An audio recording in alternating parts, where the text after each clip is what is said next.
الحمدللہ رب العالمین والعاقبۃ للمتقین والصلاۃ والسلام علی اشرف الانبیاء والمرسلین عن ابن عمر رضی اللہ تعالی عنہ ان رسول اللہ صلی اللہ تعالی علیہ وسلم قال اقامت حد من حدود اللہ خیر من مطر 40 لیلۃ فی بلاد اللہ صدق رسول اللہ صلی اللہ علیہ وسلم رواہ ابن ماجہ مشکات فی کتاب الحدود۔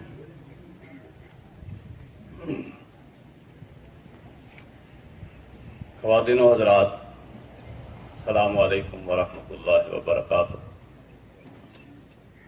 ایک حدیث پاک آپ کے سامنے بیان کی ہے۔ ابن ماجہ شریف اور مشکات شریف کی حدیث ہے۔ حضرت ابن عمر رضی اللہ تعالی عنہ کے راوی فرماتے ہیں کہ نبی کریم صلی اللہ تعالی علیہ وسلم نے فرمایا، اللہ کے حدود میں سے کسی ایک حد کا قائم کرنا خدا کی آبادیوں میں 40 راتوں کی بارش سے زیادہ بہتر ہے۔ حضرات محترم، اسلام کا وہ نظام، اسلام کے وہ قوانین، اسلام کے احکام کا مجموعہ، اس کا نام ہے اللہ کے حدود یا اللہ کا دیا ہوا قانون۔ اس کی جو رحمت اور برکت ہے اس کے بارے میں فرمایا کہ اگر یہ اس روئے زمین پہ اس میں سے ریشو نکال کے ایک حد بھی اگر نافذ ہو جائے، اس پر لوگ عمل کرنے لگ جائیں، اس کو اپنے دل میں جگا دیں، وہ معاشرے میں جاری اور ساری ہو جائے،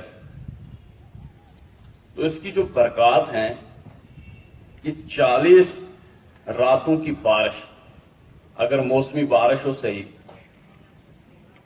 اور ٹائم پہ وقت پہ بارش ہو جب بارش کی ضرورت ہو، تو اس سے جتنی برکات ہوں گی، اس سے جو فصلیں پیدا ہوں گی، اس کے جو فوائد ہوں گے، اس سے زیادہ بہتر فوائد ہوں گے حاصل اس سے کہ اللہ کے حدود میں سے ایک حد نافذ ہو جائے۔ تو حضرات محترم، آج جو جس نظام میں ہم پس رہے ہیں، آپ جانتے ہیں کہ جیسے پروفیسر عبدالصمد صاحب نے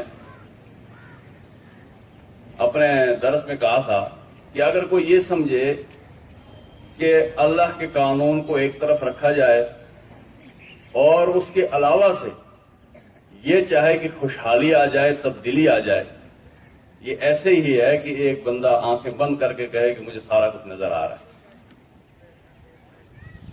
تو یہ اللہ کے قانون کی، اللہ کے حدود کی، اللہ کے احکامات کی برکت ہے کہ اس نظام میں کوئی بھوکا نہیں رہتا۔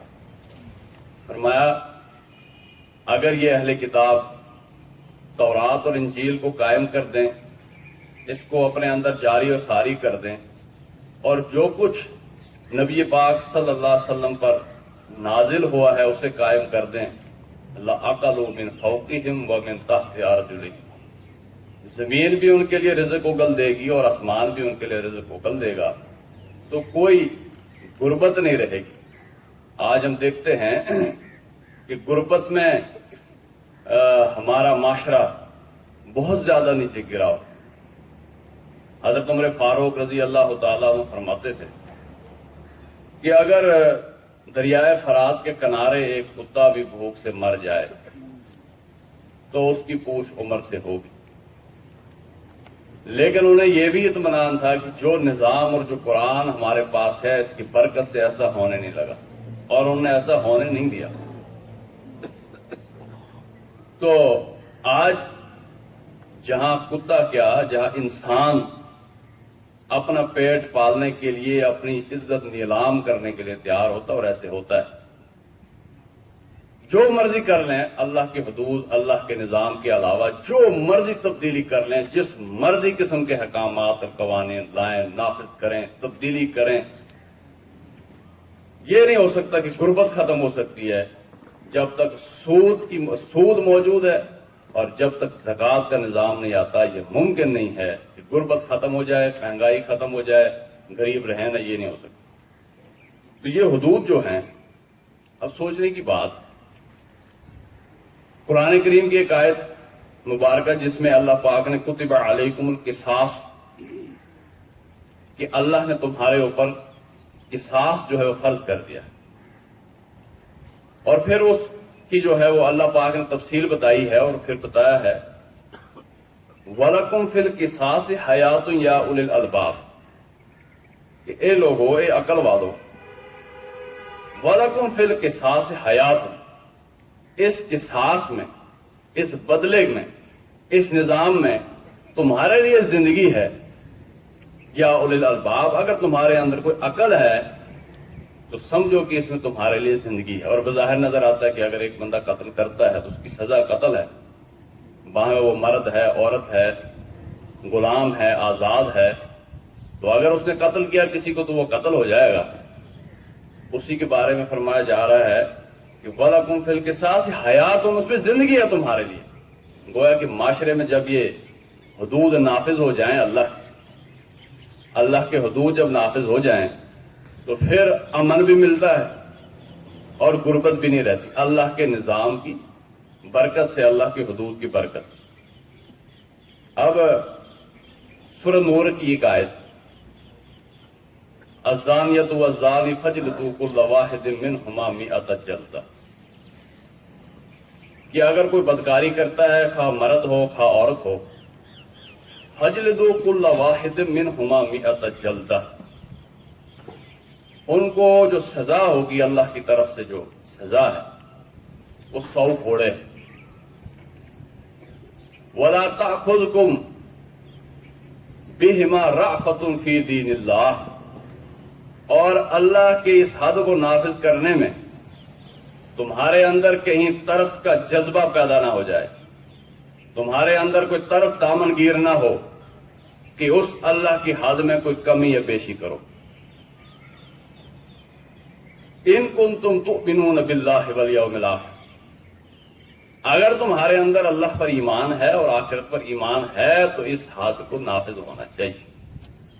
وَلْيَشْهَدْ عَذَابَهُمَا طَائِفَةٌ مِّنَ الْمُؤْمِنِينَ، اور ایسے بھی نہیں وہ سزا جاری ہوگی، بلکہ فرمایا کہ مومنین کا ایک گروہ، ایک جماعت اس سزا کے نفاذ کے وقت اس کا تماشا دیکھے، تاکہ یہ معاشرہ عبرت حاصل کر سکے کہ یہاں پر اگر کوئی بری حرکت ہوگی تو اس کی سزا ہوگی. اس پوائنٹ پہ تھوڑا سا غور کریں. فَاجْلِدُوا كُلَّ وَاحِدٍ مِّنْهُمَا مِئَةَ جَلْدَةٍ، یہ مجھے بھی حکم ہے، یہ آپ کو بھی حکم ہے. فَاجْلِدُوا، حکم دیا اللہ پاک نے جمع کے سیغے کے ساتھ سارے مسلمانوں کہ آپ اس حد کو نافذ کریں. اب آپ یہ سوچیں، میں یہ سوچوں کہ اگر آج ہم کہہ دیں جی آج بسی خدا بعد مجھے آج سے ہم نے حدود نافذ کرنے، ہو جائیں گے؟ کوئی بندہ کہہ دے، ہمارے عباد الرحمان صاحب کہتے ہیں جی آج سے میں حدود نافذ کر رہا ہوں، ہو جائیں گے؟ نہیں ہوں گے. میں کہوں گا نہیں ہوں گے، لیکن حکم ہم سب کو ہے، حکم ہم سب کو ہے. اب یہ حکم کیسے پورا ہوگا؟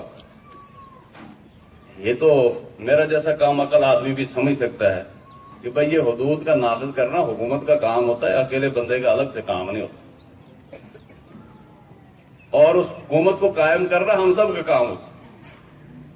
گویا کہ اللہ کے حدود کا نفاذ، اور اللہ کے حدود کے نفاذ میں ایک اور چیز ہے جو ہمیں یاد رکھنی چاہیے کہ سب سے پہلے جس معاشرے میں وہ حدود نافذ ہوں یا وہ اللہ کے احکام نافذ ہوں، وہ اللہ کا قانون نافذ ہو یا جو بھی کوئی قانون نافذ، اس قانون کو جاننے والے لوگ ہونے چاہیے، اس قانون پر عمل کرنے کا جذبہ ہونا چاہیے، اس کو دل و جان سے اپنے سے پیار رکھنا چاہیے، اس کے ساتھ، اس قانون کے ساتھ اس کے پیروی کا جذبہ ہونا چاہیے، اور کثیر تعداد میں ایسے لوگ ہونے چاہیے کہ جو اس پہ نظر رکھیں کہ کہیں اس حدود کی خلاف ورزی تو نہیں ہو رہی، کہیں اس دین میں کوئی ملاوٹ تو نہیں ہو رہی، کہیں اس میں کوئی کمی بیشی تو نہیں ہو رہی۔ جب تک یہ نہیں ہوگا حدود کا نفاذ نہیں ہو سکتا، اللہ کی شریعت کا نفاذ نہیں ہو سکتا جب تک اس معاشرے میں رہنے والے لوگ اس شریعت کے ساتھ محبت نہ رکھتے ہوں، اور خالی محبت نہ رکھتے ہوں، اس کا علم نہ رکھتے ہوں، اس کا ادراک نہ رکھتے ہوں، اس کا فہم نہ رکھتے ہوں۔ آج ہمارے معاشرے میں اگر یہ حدود نافذ نہیں ہیں تو اس کی وجہ یہ ہے کہ ہمارے اندر وہ چیزیں، اس علم، وہ فہم، وہ اور سمجھا جاتا ہے کہ اس کا کوئی تعلق ہی نہیں ہے دین سے۔ آپ دیکھیں جتنے سروے ہو رہے ہیں، اب الیکشن ہو رہا ہے، اس پہ میں آگے آتا ہوں، جس سے پوچھیں جی کس کو ووٹ دینا، فلانے کو، کیوں بھائی؟ ایک موقع ملنا چاہیے۔ تو کیوں موقع ملنا چاہیے بھائی؟ وجہ شکل اچھی لگی ہے کسی کی، کیا مسئلہ کیا ہے؟ اچھا جی فلانے کیوں بھائی؟ کام کروائے ہیں۔ او بھائی اگر یہ کھانا ہی کھانا ہوتا، پیٹ ہی بھرنا ہوتا تو جانور بھی کھاتے پیتے ہیں۔ میں نے تو ویسے نہیں سنا ان دنوں میں کہ سروے میں جو کر رہے ہوتے ہیں وہ میڈیا والے، کسی نے کہا ہو کہ بھائی انہوں نے تو دین کا بیڑا گرک کر دیا، ہمارے حاکم میں تو ہولی کھیلتے ہیں جا کے، یہ تو کہتے ہیں کہ بھگوان اور خدا ایک ہی چیز ہے۔ یہ بات تو کوئی نہیں کرتا کہ اس لیے ہم انہیں ووٹ نہیں دیں گے، ہم دیں گے جی، کیوں دیں گے؟ یہ کام کرتے ہیں جی بہت سارے۔ تو دین کی شریعت کی کوئی چلن، کوئی رواج، کوئی فہم معاشرے میں ہمارا تو غصہ ہی نہیں ہے دماغ میں، اس لیے اللہ کے حدود تو ایسے آنے ہی نہیں۔ تو سب سے کام جو کرنے کا، جو ہمارے، جو ہم تحریکی لوگ ہیں بھائی، ہم نے اللہ کی حدود کی اقامت کا کام کرنا، سب سے پہلے ہمارے اور میرے پیش نظر یہ ہونا چاہیے کہ سب سے پہلے قرآن اور حدیث کی تعلیم کا جہاں تک ہو سکے بندوبست کیا جائے کہ لوگوں کو قرآن کا فہم دینے کی پوری کوشش کی جائے، اس کا نتیجہ برآمد ہو سکے۔ تو اب یہ فجلدوا کل واحد منہما مئۃ جلدہ، یہ ایک بندے کی ذمہ داری نہیں ہے، معاشرے کی پورے ذمہ داری ہے، پورے مسلمانوں کی ذمہ داری کہ اللہ کے حدود کو نافذ ہونا چاہیے۔ اور فرمایا کہ قیامت کے دن حاکم کو لایا جائے گا ایک، کیا بھائی آپ نے اللہ کی شریعت میں ایک کوڑے کا اضافہ کیوں کیا؟ وہ کہے گا یا اللہ پاک، اس بندے کا جرم اتنا شدید تھا، مجھے غصہ اتنا آیا کہ میں نے ایک کوڑا اوپر کر۔ اچھا، اللہ پاک فرمائیں گے تو میرے سے زیادہ غصے والا، اٹھا کے جی جہنم میں ڈال۔ ایک کو لایا جائے گا، پوچھا جائے گا کہ حضرت یہ بتاؤ، آپ نے بات سمجھانے کے لیے ہوتی ہے، وہ نہیں ہے کہ وہی الفاظ ہم ہو بہو بیان کر رہے ہیں جو وہاں ہوگا، اس میں کمی بیشی ہو سکتی ہے، مفہوم وہی ہے کہ آپ نے میری شریعت میں ایک کوڑے کی کمی کی۔ کہا یا اللہ پاک، اس بندے پر مجھے ترس بہت آیا تو میں نے ایک کوڑا کم کر دیا۔ اللہ پاک فرمائیں گے کہ آپ کو میرے سے زیادہ رحم کی صفت آپ کے اندر آ گئی، آپ مجھ سے زیادہ رحیم ہیں، اٹھا کے اس کو بھی جہنم میں ڈال۔ تو اندازہ کریں کہ سیاست کا دین سے تعلق ہو گیا نہیں ہو گیا، کہ اللہ کی شریعت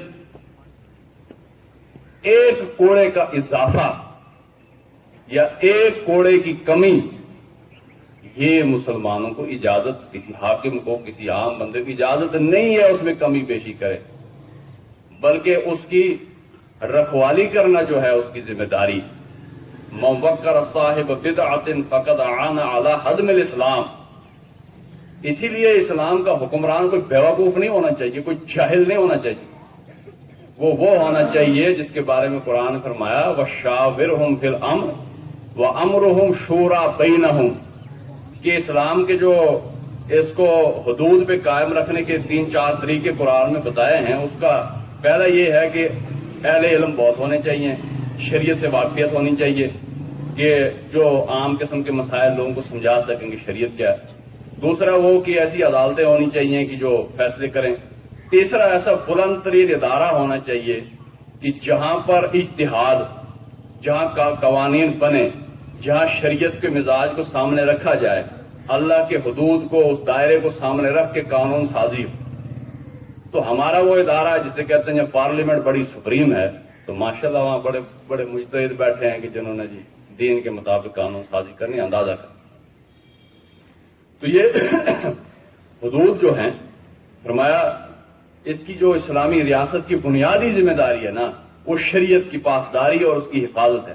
الذین ان مکناہم فی الارض، اگر ان کو زمین میں حکومت ملے تو پہلا کام ہے اقاموا الصلاۃ، پہلا کام ہے نماز کا قیام کرنا، اسلامی حکومت کی پہلی ذمہ داری۔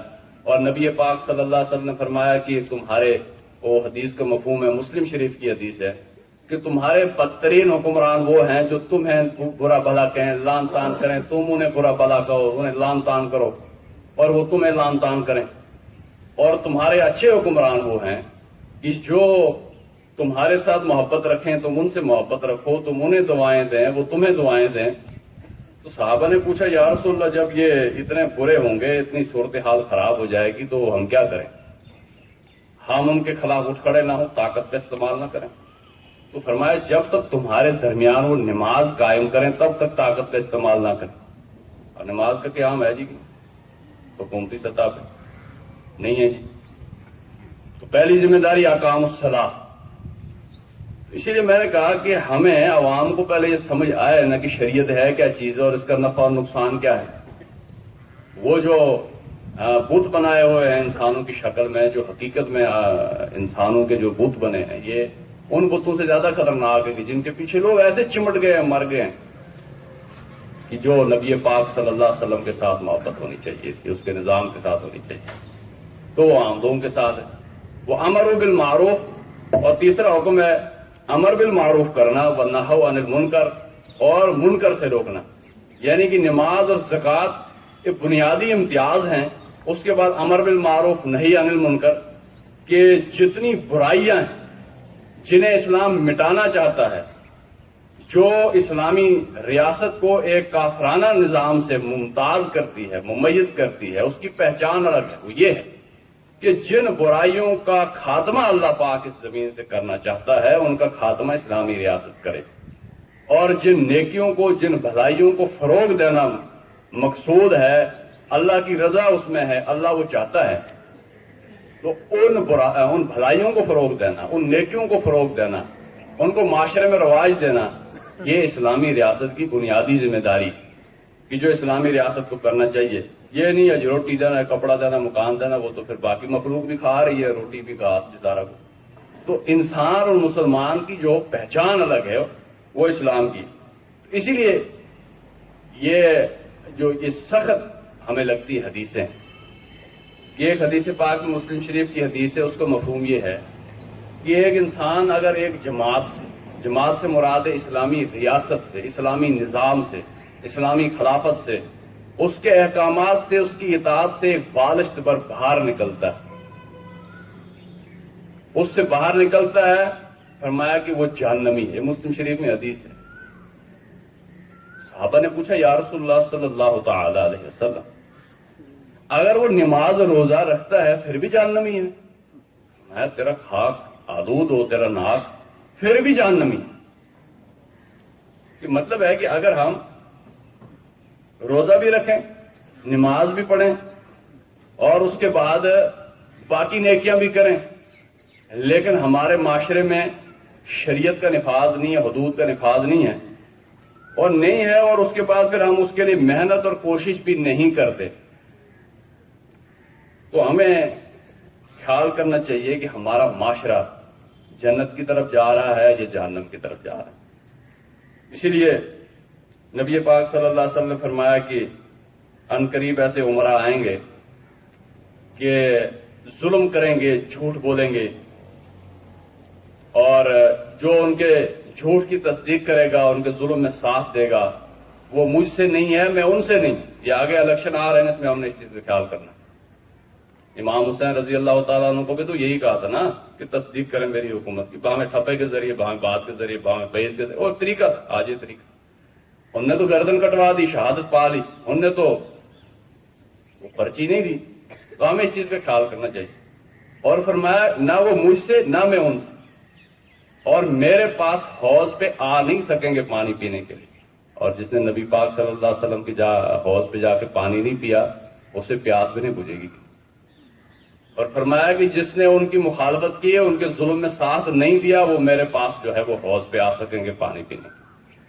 اور فرمایا یہ حدیثیں 2-3 یاد رکھیں، اذا مدح الفاسق، وجہ یہ ہے نا کہ ہمارا جو بھی یعنی حکومت میں آئے گا، جو حکومت ہوگی، اگر وہ حکومت جو ہے نا وہ بھلائی اور برائی کی جڑ ہے، وہ چاہے تو اسلام کو لاگو کرے، چاہے تو اسلام کے خلاف کسی قانون کو لاگو کرے، اسی کے ساتھ سارا کے سارا بیڑا غرق ہے اگر وہ شریعت کے خلاف چلتی ہے. اور فرمایا یہ صرف دنیا کی حد تک نہیں، اللہ پاک فرماتے یوم ندعو کل اناس بامام، ہم قیامت کے دن جن کو آپ نے دنیا میں اپنا لیڈر بنایا ہے ان کے پیچھے ہی قیامت کے دن بھی لے جائیں گے. یوم ندعو کل اناس بامام، سورہ بنی اسرائیل کی آیت ہے، تو یاد رکھیں. اور دوسرا ووٹ دیتے وقت اذا مدح الفاسق، جب اللہ کے کسی نافرمان کی حمایت کی جائے، اس کی تعریف کی جائے، غضب رب تعالی، اللہ تعالیٰ غضبناک ہوتے ہیں. واہتز لہ العرش، اللہ کا عرش ہل جاتا ہے. کہ اگر ہمارے ووٹ کی پرچی سے اللہ کا عرش ہل جائے، اللہ غضبناک ہو، تو وہاں سے رحمت کے فیصلے تو نہیں آئیں گے. من مشی علی الظالم لیقویہ، جو کسی ظالم کے ساتھ چلا، ایسے ظالم کے ساتھ جنہوں نے ہمیں سود کھلایا، جنہوں نے فحاشی اور عریانی دی، جنہوں نے ننگا پن دیا، جنہوں نے اسلام کی شناخت کو بگاڑ دیا، من مشی علی الظالم لیقویہ، اس کو مضبوط کرنے کے لیے اس کے پیچھے چلے. وَهُوَ يَعْلَمُ أَنَّهُ ظَالِمٌ، اور آپ جانتے بھی ہیں کہ یہ لوگ ظالم ہے. فَقَدْ خَرَجَ مِنَ الْإِسْلَامِ، تو ایسا انسان دین اسلام سے خارج. اللہ تعالیٰ ہمیں شریعت پر عمل کرنے، سمجھنے اور آگے سمجھانے کی کوشش کرنے کی توفیق عطا فرمائے. اس لیے کہ یہی بنیادی کنجی ہے کہ شریعت کو سمجھانے میں، اس کی تعلیم کو عام کرنے میں اگر ہم کامیاب ہو جائیں گے تو اس کا راستہ کھل جائے گا. اللہ عمل کی توفیق عطا.